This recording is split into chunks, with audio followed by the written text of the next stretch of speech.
Alors, Rabbeinu, il dit dans le Sefer, dans l'écoute et que lorsqu'on raconte des histoires de tzadikim, alors le cœur se remplit d'un immense désir de se rapprocher d'Akadosh Baruch Hu et de le servir.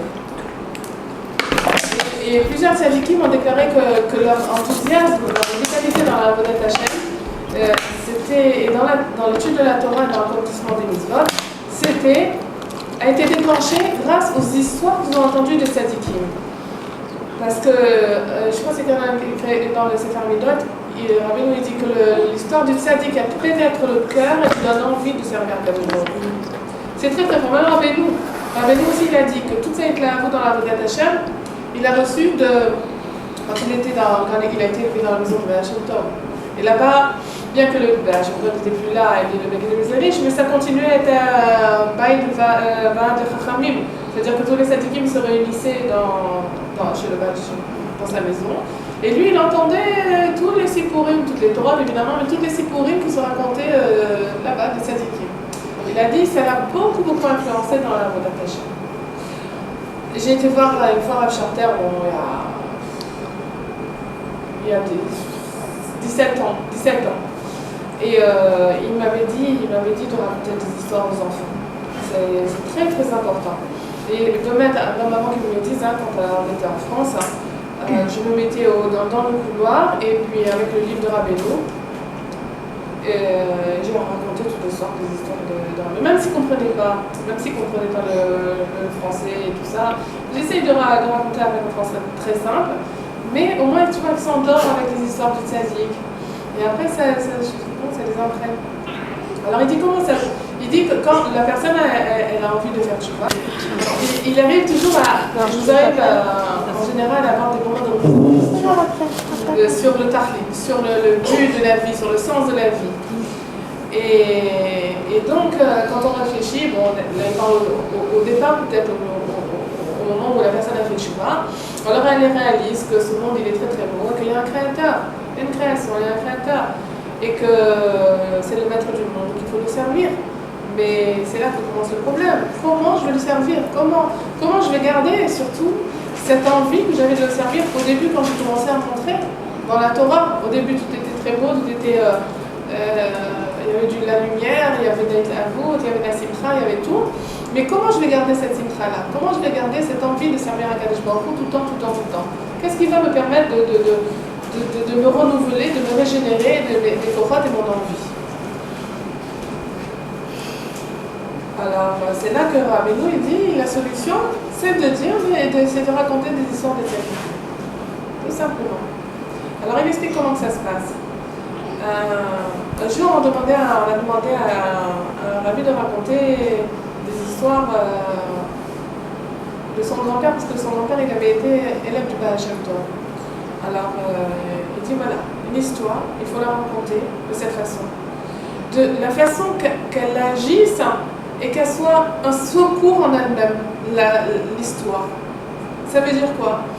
Il dit son grand-père, il était paralysé. Il était tout dans sur une chaise roulante, si on avait l'époque. Et à ce grand-père-là, on a demandé une fois, raconte une histoire du Baal Shem Tov, raconte quelque chose sur le Baal Shem Tov. Alors il a dit, je vais vous décrire comment il priait le Baal Shem Tov. Le Baal Shem Tov, voilà, quand il priait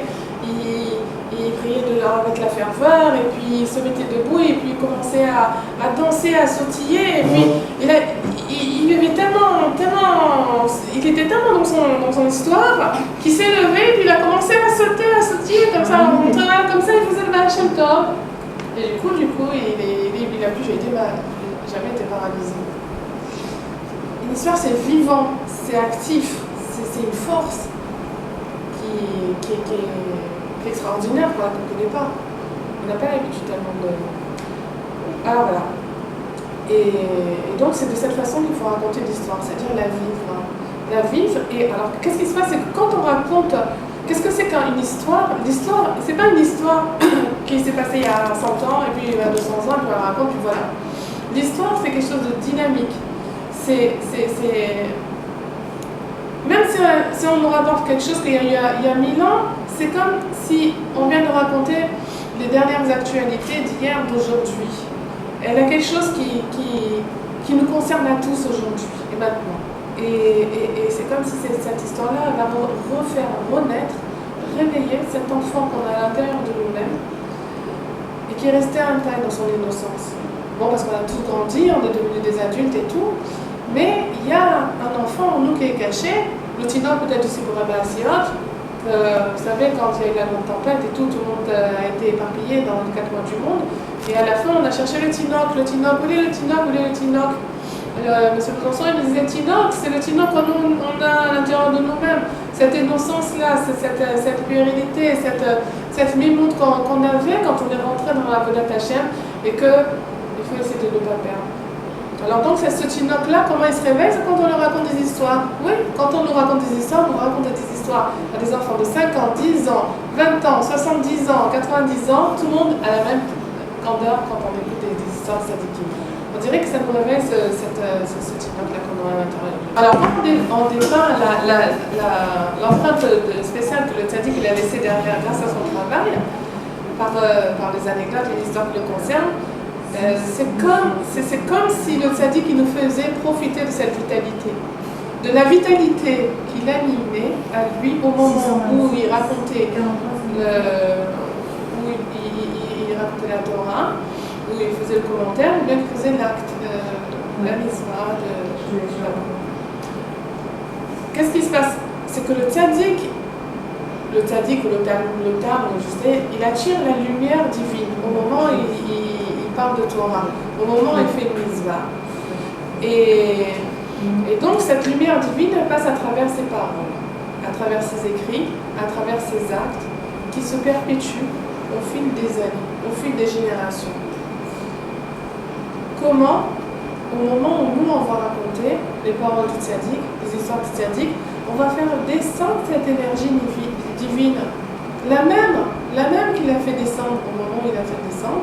Quand on va parler des enseignements du tzaddik, c'est comme si le tzaddik il était là, que c'est lui-même qui faisait descendre la Shekhina, l'énergie divine qui va nous éclairer. Alors chacun, quand il va raconter les histoires du tzaddik, ou raconter son enseignement, il va permettre à cette lumière-là de se dévoiler et d'imprégner non seulement le cœur de celui qui parle, le cœur de celui à qui il parle, mais aussi le monde entier. Et une lumière messianique qui va venir. Rabbeinu dit comme ça avec ses Ramidot que le Orosh al-Mashiach, ça fait venir Orosh al-Mashiach de raconter des histoires de tzaddik. Le Rosé de l'oubli, mais une fois il est passé devant un Beth Midrash et il a vu du or, beaucoup de or, de lumière au-dessus du Beth Midrash. Et il est rentré pour voir qu'est-ce qu'il y avait là-bas. Et il a vu qu'il y avait quelques chassidim qui étaient assis comme ça ensemble et qui racontaient des histoires de tzaddik. C'est ça qui a donné cette lumière. Donc le conte qu'on fait de l'histoire du tzaddik qu'on raconte, à chaque fois qu'on va le raconter, il va libérer cette vitalité-là. Et cette vitalité, elle va se renouveler comme si ça venait de se passer mamash. Le miracle du fait qu'on le raconte, il fait qu'il se reproduit et qu'il retrouve sa force. Alors voilà, donc c'est un conseil de Rabbeinu de dire des histoires de tzaddikim à haute voix, pas simplement de les lire, de les dire. Les mots, ils vont faire venir l'énergie, la présence divine, l'énergie céleste, on va la faire descendre. Et donc, quand la Shrina descend vers nous, elle nous éclaire. Et elle nous aide, surtout, tout ce qu'on a dit au début, à faire avec le Hashem. Avant la Hitlavut, avant les Tratchout, dans le renouvellement de la Avodat Hashem. Donc, vous avez entendu au début que le Rav Shem Haftar, il dit que de raconter des histoires de raccrocher dans ce Shabbat, c'est une cellule pour avoir des enfants, de raconter des histoires du Noam et des Belles-Mères, c'est une cellule pour avoir Hirat Shamaïm, de raconter des histoires de Baal Shem Tov, c'est une cellule pour avoir la Parnassa. Il dit, mais moi je dis, à n'importe quel moment, de raconter des histoires de n'importe quel tzaddikim, si c'est vous là, et bien c'est clair. Alors ce qu'on va faire maintenant, c'est qu'on va raconter l'histoire. Bémet, c'est quand on se trempe dedans. J'ai lu cette histoire que je vais vous raconter de Rav Gelbar. Ça, c'était les bracelaveurs de la génération passée, qu'on a plus ou moins connus, et grâce à qui on a aujourd'hui un recevoir là de Rabbeinu. Alors, celui dont on va parler, c'est Rav Yitzhak Gelbach. Et bon, pendant 2 heures, c'est pas la première fois que je relis à chaque fois c'est Trachut. J'étais à Ouman. J'ai voyagé avec lui. Et puis vous allez voir, vous allez me dire vos impressions. Mais je pense que vous aussi, vous allez voyager à Ouman, vous allez voyager en Pologne, vous allez voyager dans le temps, et vous allez être imprégné du voir qu'il y avait à l'époque. Voilà, lui c'est Rav Yitzhak Gelbach.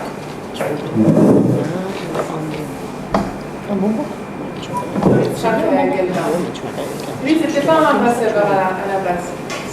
Sa famille, c'était des gourds. Enfin, le même jour. Alors, son papa, c'était quelqu'un qui avait une tachanat kemar. Il est rimel. Et c'était quelqu'un qui avait beaucoup de rachamaim, c'était un facile gourd. Et c'était un homme très très droit. Et donc, il avait ses darim de Limouda Torah. Donc le matin après cette fille-là, il faisait son limoud et à sa porte, à la porte de sa tachana, il y avait toute un shayara de goyim qui attendait avec leur sac de farine pour venir les faire moudre chez lui. Il ne voulait pas aller les faire moudre quelque part ailleurs parce qu'il savait que lui, il n'allait pas les rouler dans les mesures.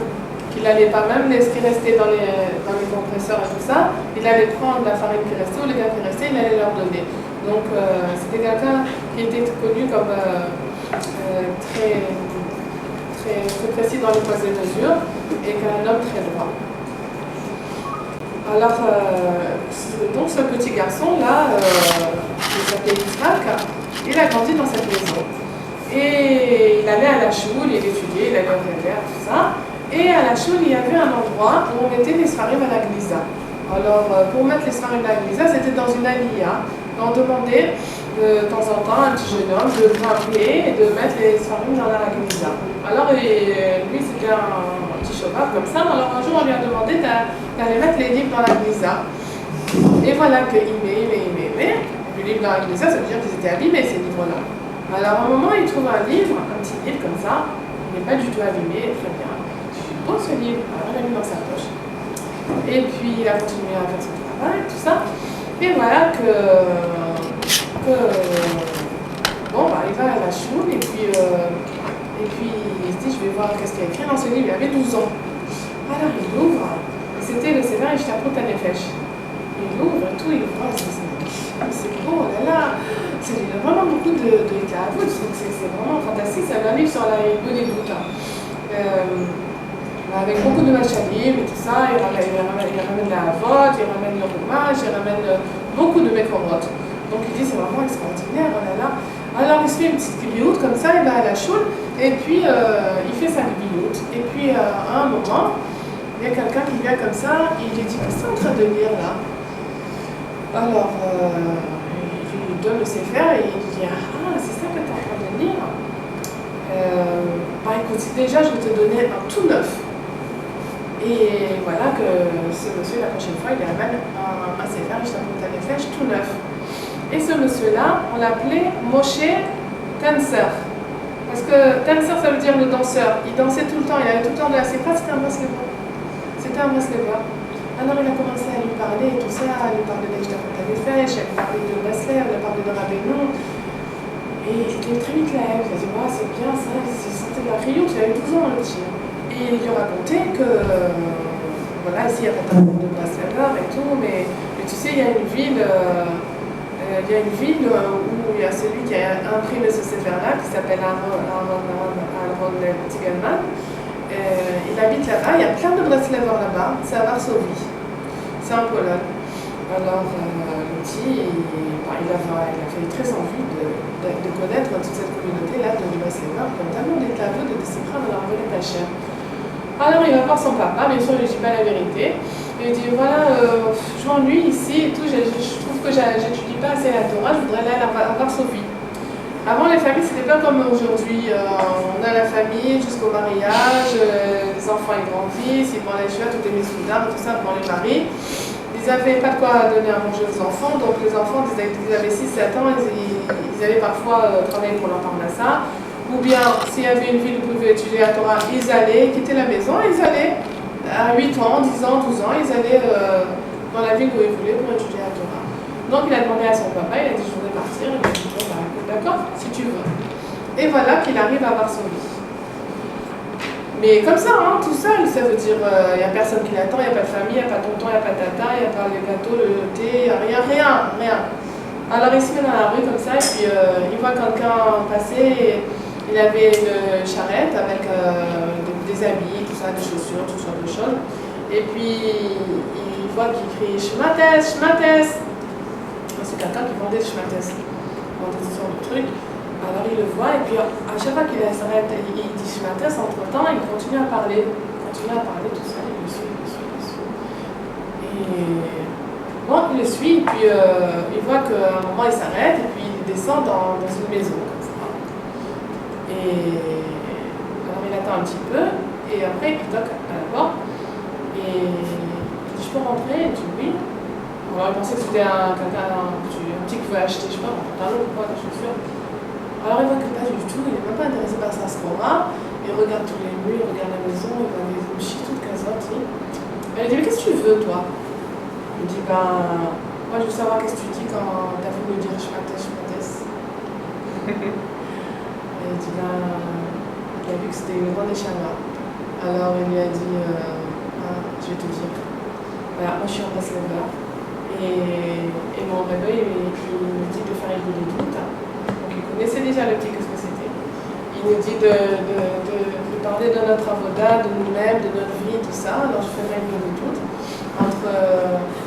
Voilà, je suis en train de travailler, je dis je m'attends, après je fais mon niveau des doutes et tout. Et donc il a continué à parler avec lui, à sympathiser, etc.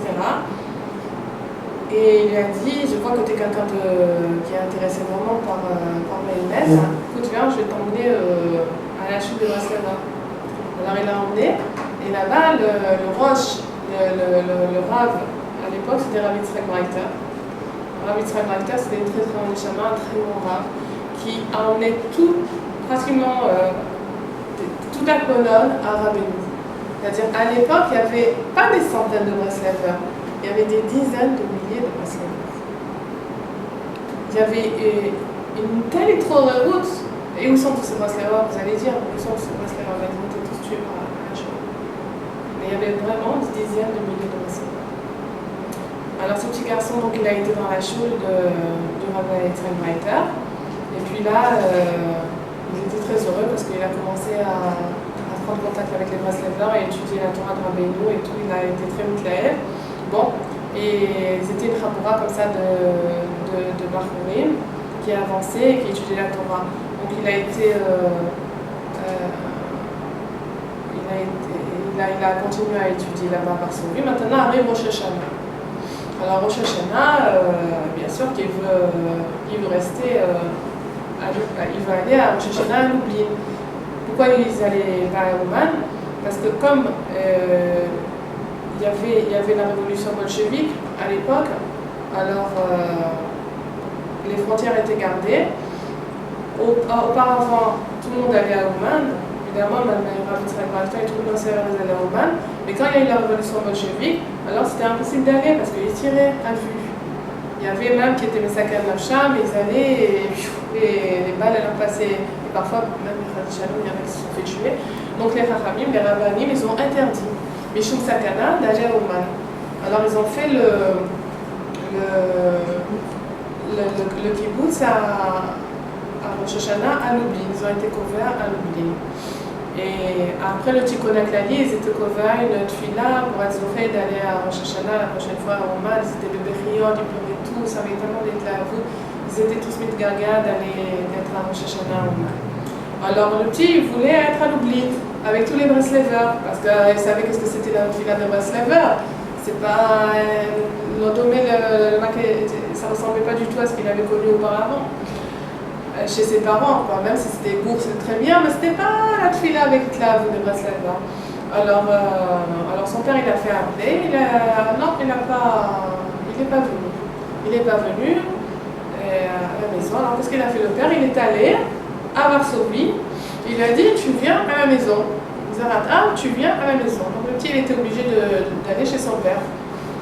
Et il a pleuré pendant toute la tefila des gravouilles qu'il avait d'être au milieu de Breslev. À la fin de Rosh Hashanah, l'enfant, il dit à son père, bon, j'ai envie qu'on aille voir le rabbi de Gour. C'était le Ibrahim Emet à l'époque. Et on va lui poser la question. Alors ils sont allés le voir tous les deux. Il savait que le père il est malade au rabbi de Gour. Alors il lui dit, le papa il vient, il dit bah, mon fils, j'ai un problème, c'est qu'il est devenu Breslever. Et voilà, c'est un problème. Alors le rabbi de Gour il a dit, est-ce qu'il étudie mieux ou moins? Il a dit non, il étudie plus. Et cette fille-là, comment elle est? Elle est mieux. Elle a dit, qu'est-ce que tu veux? Tu crois que l'eau lamentier doit être lourd? Alors bon, quand le père a entendu ça, il s'est dit, bon, ok, alors il a laissé tomber. Alors le petit, c'est devenu un Breslever Amit. Il est allé dans la yeshiva de Kamenitz, il est allé dans une yeshiva de Gardetsky, je crois, et il a étudié là-bas avec le directeur, c'était le Rav Elchanan Wasserman. Donc il est connu, c'est quelqu'un qui avait beaucoup de Rat Shamaim, et on sait que le Rav Elchanan Wasserman, il avait l'écouté Moharan et l'écouté Tefilot à côté de lui. À côté de toute la RMA, la montagne de Sarim qu'il avait quand il préparait ses shiurim, il avait aussi l'écouté Moharan et l'écouté Tefilot. C'était un Breslever? C'était pas un Breslever, il était dans la yeshiva de Brisk. Brisk c'est vraiment pas Breslever, alors à l'autre bout du monde. Et Brisk c'est l'Itaï, mamash la Chaloutine, pas un bras de Chassidut. Et à Fabrikan, le Rav Elchanan Wasserman, il est très connu. Et à Fabrikan, il avait l'écouté Moharan et l'écouté Tefilot.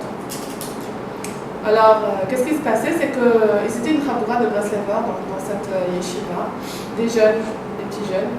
Et assez au Dashishit, bon, ils avaient des tlouchim pour manger, hein. C'était pas vachou, il n'y avait pas la cantine et tout, il fallait être prêt, il fallait, selon le limoud, alors quand ils étudiaient, ils avaient le droit d'avoir des tlouchim pour manger, des bons de nourriture. Mais un jour, le Mashgiar les appelle et il leur dit, vous n'aurez plus de tlouchim. Les petits jeunes comme ça, où est-ce qu'ils vont aller chercher qu'est-ce qu'ils vont en faire? Ils ont envie d'étudier la Torah, ils vont pas aller travailler. Alors un jour, 2 jours, 3 jours, ils passent et ils sont réévis maman, ils n'avaient rien de quoi manger. À l'époque, c'était quoi? Est-ce qu'ils avaient mangé un bout de pain, enfin un peu de sous-sol? Alors Israël qui va voir le Mashgiar, il dit mais qu'est-ce qu'on a fait? Pourquoi on l'aime pas bien et tout? Au contraire, il dit non, vous avez été très bien, vous l'avez mieux que tous les autres membres de la yeshiva. C'est pas ça le problème. On dit c'est quoi le problème? Parce qu'à Sir Dashishit, quand le Mashgiar vient faire sa paracha, vous vous levez tous et vous partez et vous revenez pour le Birkat Amazon. C'est quoi ça? C'est que vous êtes tombé dans le Mashgiar. Alors elle a dit non, on ne savait pas, excusez-nous, parce que Sir Dashishit, Ravadé Ravin, et de Kachot la Rabbeinu, c'est le moment le plus haut de la semaine, le plus haut de Shabbat, et il voulait chanter des chants de Rabbeinu, il voulait étudier les côtés Moharan. Alors depuis tout le tac, au moment de Sir Dashishit, tout le monde se levait. Tous les receveurs se levaient, ça dérangeait tout le monde, quoi. C'est ce qu'il y a, voilà. Je dis, ouais, d'accord, on va essayer de faire autrement. Et tout, il a dit, bon, essayez de vous lever, pas tous ensemble, les uns après les autres, tout ça, que ça se voie pas, que ça passe pas de l'égal. Ils ont dit, d'accord, et ils leur ont donné à nouveau leur bon pour manger. Voilà il a 20 ans.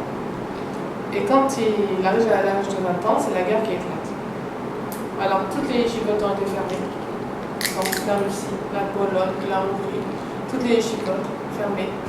Et on attrapait les gens. Alors il y avait 2 choses. Il y avait les Allemands et il y avait les Russes. Alors là où ils étaient, c'était pris là. Les territoires ils étaient pris soit par les Allemands, soit par les Russes. Alors les Yehudim, ils se sauvaient là où ils se sauvaient, où ils étaient pas par les Allemands, ils étaient pas par les Russes. C'était catastrophique. Alors ce petit jeune-là, il a été pris, il a été jeté en prison pour des fautes qu'il n'avait pas commis évidemment. Il est resté là-bas quelques semaines et dans un cachot noir avec plein de gens, plein de goyim. C'était vraiment les cachots, c'était dégoûtant quoi. Et il se retrouvait comme ça avec plein de goyim, c'était terrible pour lui. On lui a appris ses filines, on lui a appris le peu d'affaires qu'il avait, on lui a appris. Et voilà qu'au bout de quelques semaines, on le fait sortir, on lui dit il faut que tu signes. Il avait un dossier de 15 pages d'accusations fausses dont il était inculpé. Okay. Il ne voulait pas signer, il fallait qu'il signe. Il a fait tout ça, il ne voulait pas signer. Et alors on l'a jeté dans le cachot. Et voilà qu'on le réveille au milieu de la nuit. On l'emmène, tu signes, non, je ne signe pas. On le remet au cachot, on le réveille plusieurs fois dans la nuit. Tu signes, non, je ne signe pas, non, non, non. Alors à la fin, ceux qui étaient avec lui dans le cachot, ils ont dit pourquoi tu ne signes pas? Tu auras peut-être une chance, attendez, parce qu'il n'y avait pas de fenêtre aussi. Hein. Une fois dans la journée, un est monté sur l'autre, l'autre est monté sur l'autre. Et il y avait un petit carré comme ça où il voyait un peu la lumière du jour et respirait un petit peu d'air. C'était ça. Alors il lui disait, mais pourquoi il vaut mieux que tu signes, parce que tu auras une chance au moins de sortir, parce que si tu ne sais pas, peut-être tu vas mourir de faim, tu vas être malade, il y a une personne qui va faire attention à toi, peut-être, tu ne sais pas, peut-être que tu vas être sauvé. Alors bon, à la fin d'après, il a signé. Et comme il a signé, on est venu le chercher quelques jours après, 5 ans de prison en Sibérie. 5 ans de prison en Sibérie. Bon, on le met dans un train, et c'était des dizaines et dizaines et dizaines d'heures de train. Alors il arrive en Sibérie, et tous ceux qui étaient en Sibérie, il fallait qu'ils se débrouillent pour manger. C'est-à-dire qu'il fallait qu'ils travaillent depuis le matin jusqu'au soir pour manger.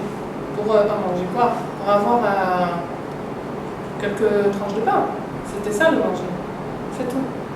Alors, ils devaient travailler depuis 8 heures du matin jusqu'à, je ne sais pas, dans la nuit.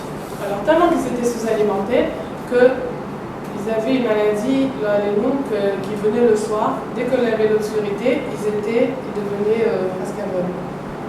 Les plus faibles, ils devenaient aveugles jusqu'au matin. Et comment ils revenaient au Mahane qui était 8 km. Hein. Ils faisaient 8 km le matin, 8 km le soir. Et dans quel froid, la Sibérie. C'est-à-dire qu'il y en avait plein qui mouraient, qui tombaient et qui mouraient. Là, les mots.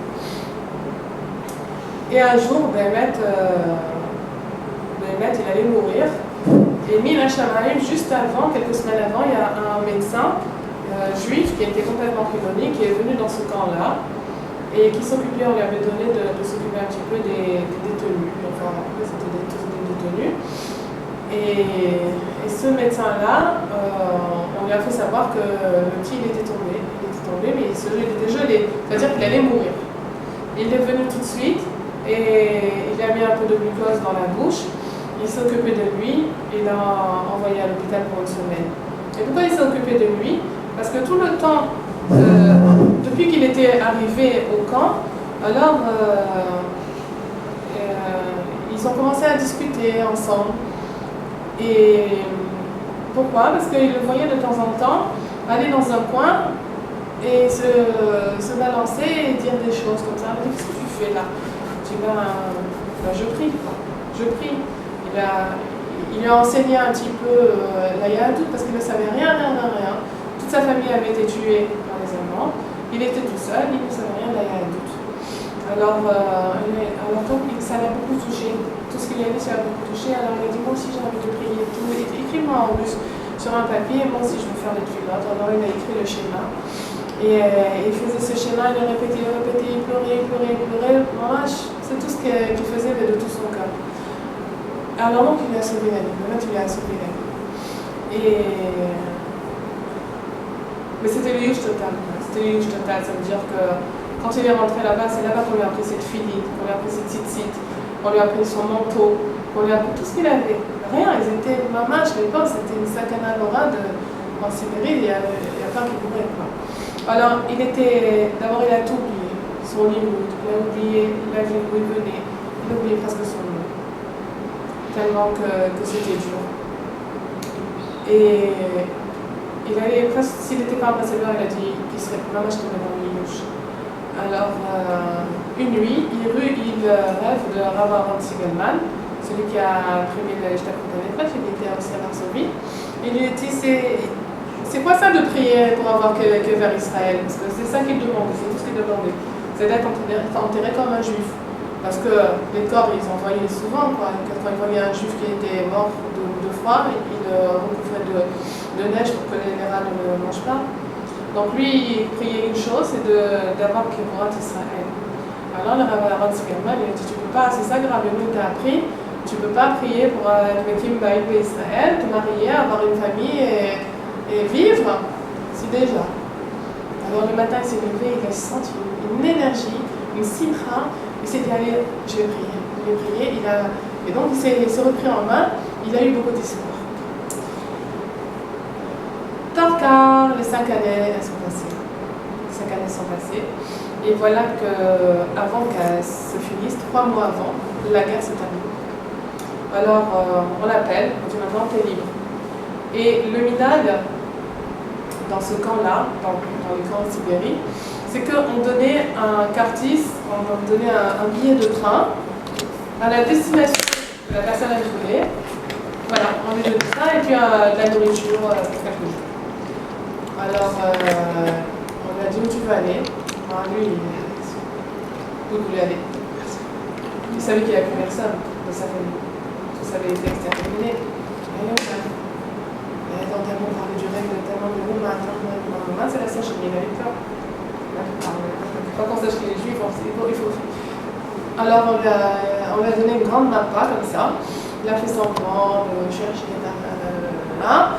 Quand il est arrivé à Oman, il a fait tap. Et on lui a dit,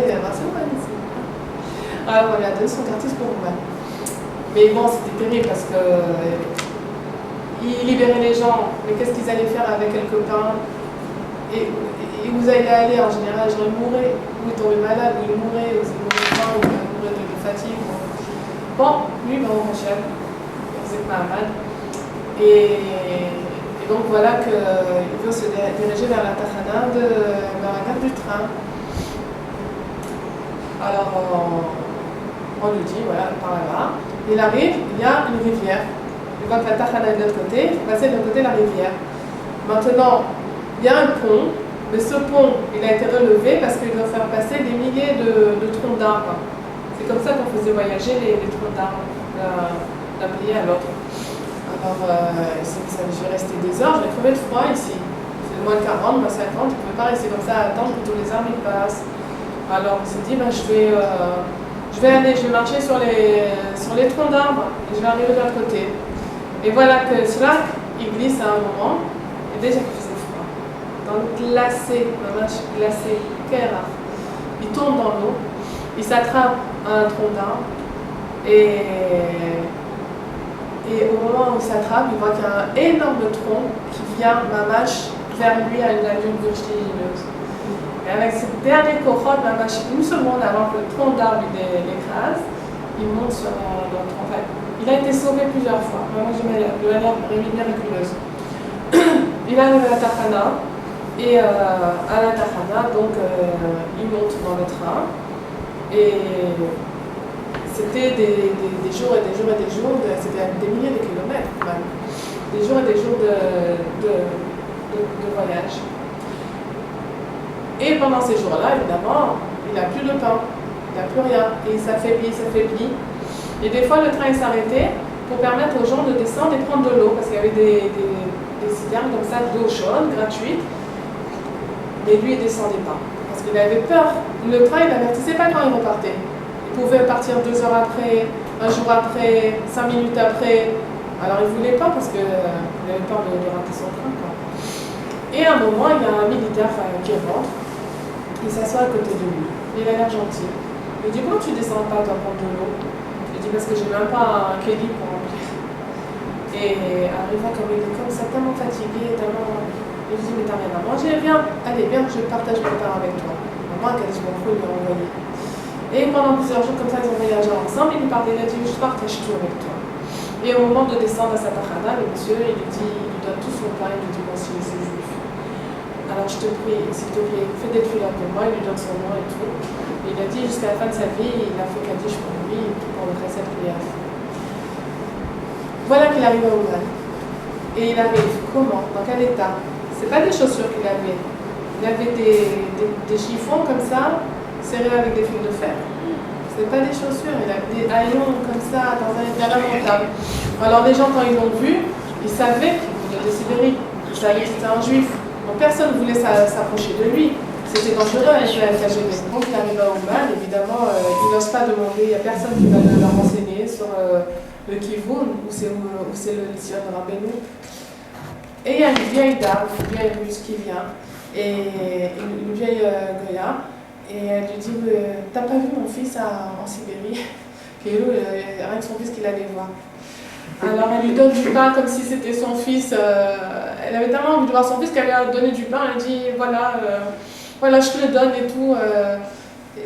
Comme ça, elle est venue Ménachamaïn et puis elle lui a même indiqué où c'était le Tignon, donc c'était le Klaus et tout. Alors il va dans la direction et voilà qu'il arrive. Mais Mazé Oman, c'était tout détruit. Les Allemands étaient passés par là. Tout était détruit.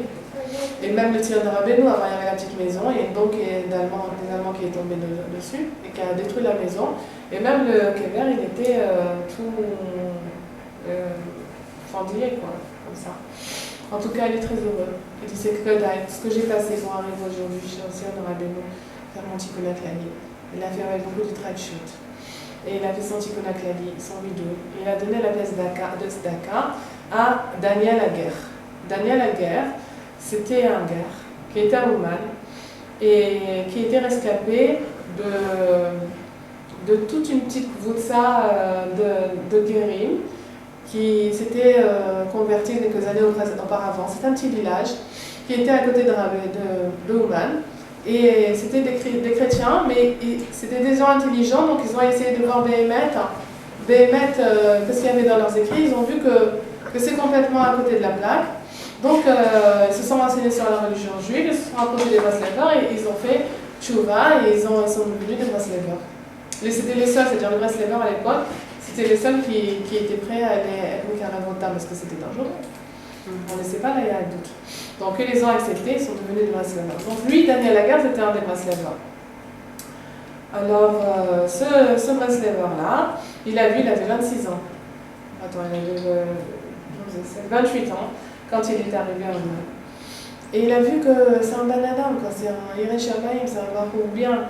Il a pensé à lui pour la petite fille de Rabbeinu, qui était dans la ville voisine. Cette fille a vécu avec sa mère. Et le papa, il s'appelait Rav Avrom. Et à l'époque, c'était un shochet qui faisait la shrita clandestinement. C'est-à-dire que la nuit, il faisait la shrita dans la maison, toute la famille se mettait et il fallait tout nettoyer. Enfin, il faisait tout, la cache-route, il dépeçait la bête et tout ça, il la coupait en morceaux, après ils envoyaient dans les familles. Et le matin, il fallait qu'il n'y ait rien, pas une goutte de sang pour pas que, si jamais il venait vérifier, que le KGB les prenne. Ils avaient aussi un mikvé clandestin, en dessous un lit, ils descendaient à l'escalier en collimation. C'était vraiment des gens qui étaient Mosser Nafsham de folie.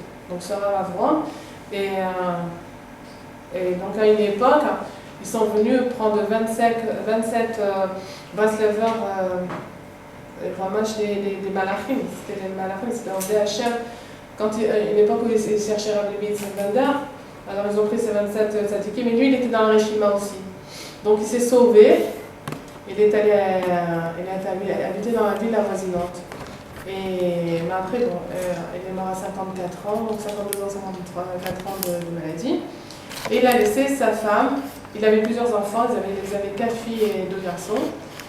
Et je pense que les autres, je sais pas ce qui s'était passé avec eux. Mais en tout cas, elle était restée avec sa fille. Et sa fille, c'était Sarah. Et Sarah, elle avait 24 ans. Donc ils ont marié. C'était le premier mariage à Ouman, après toute cette destruction. C'était comme une vengeance sur tout ce qui s'était passé avec les Allemands, avec les bolcheviks, avec les Ukrainiens. Et voilà, c'était le premier mariage à Ouman. Et la bague, c'était comme ça qu'il leur a donné en matana l'automne de la roupa, et qu'il a repris après, parce que c'était la dèche complète. Et ouais, et nous on est là. Il m'a pas en faire. 148 000 euros. Ouais. Pas beaucoup. Bon, alors cette femme-là, bon, juste après la Fatouna, qu'est-ce qui se passe? On leur a demandé à eux deux, à Rav Yitzhak et sa femme Sarah, d'enterrer tous les juifs qui avaient été assassinés et qui erraient dans les champs et dans les rues. C'était terrible, ils ont fait ça, il y avait 20 000 juifs qui ont été tués. Ouais, Mais comment ils ont su que c'était des juifs? Comment Et ils ont un su? pogrom? Bah, écoute, ils avaient été drogués, ils avaient des vols, ils avaient des AK, ils avaient un fond. La mère, elle les connaissait. Chez eux. Hein? Tu m'as compris. Ils les ont enterrés dans un caméra-film là-bas au Oman. Ouais. Et donc, ils ne sont pas restés longtemps à Oman parce qu'ils sont restés que 2 ans, parce que la Yahadout, elle était vraiment à la Tanim. Donc, ils sont partis pour aller en Eretz Israël. Ils sont partis derrière l'Allemagne. Et ils ont rencontré Rabbi Yitzhak Bandar aussi là-bas. Et ils sont passés en France. Donc, le premier fils, il est né en France. Et on le connaît, hein. On les connaît tous. Donc, je vais vous montrer tous ces gens, on les a connus. Donc, je vais vous montrer de quoi il ressemble. Lui, tu l'as connu? Qui? Rabbi Yitzhak? Ah, lui? Ouais. Non, moi, je l'ai pas connu personnellement. Mais sa femme, je vais vous la montrer là. Je l'ai vue il y a pas longtemps. On était dans un mariage, des descendants de nous. Et donc, c'est la première fois que je la voyais. Elle est très impressionnante. Très, très impressionnant.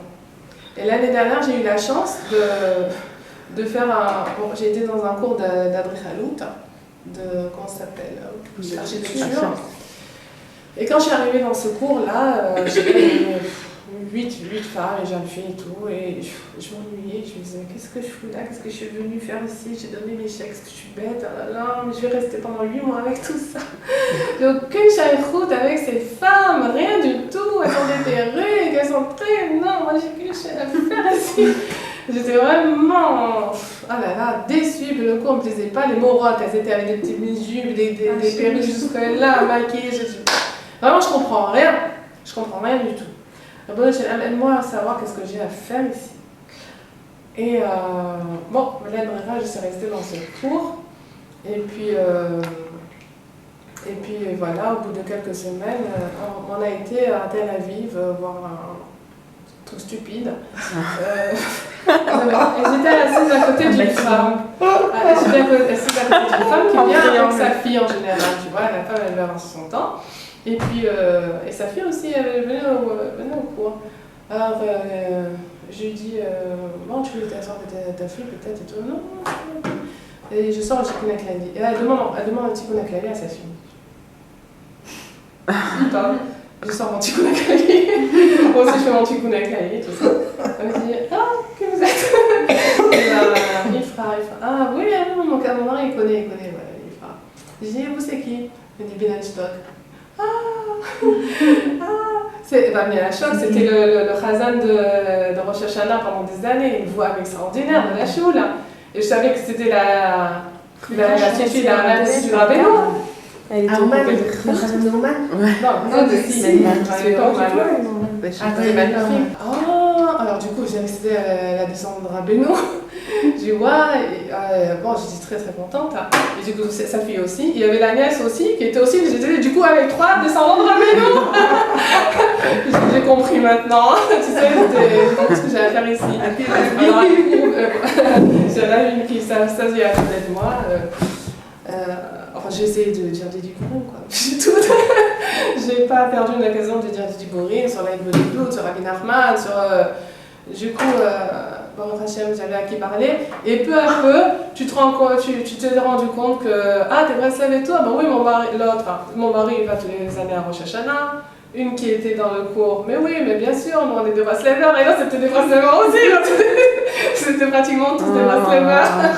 Tu vois, comme un petit can. Faut pas voir l'aspect extérieur des gens d'une grandeur, d'un chrétien, d'une image extraordinaire.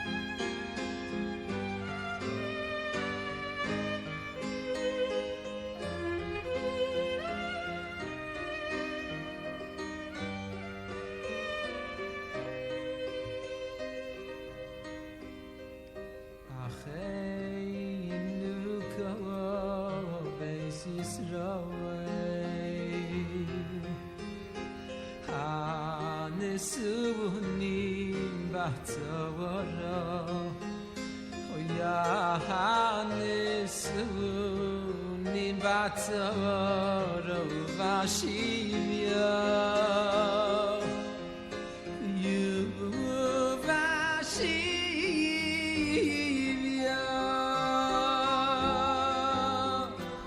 Oh medim bein bayah Oh bein bayah Oh medim bein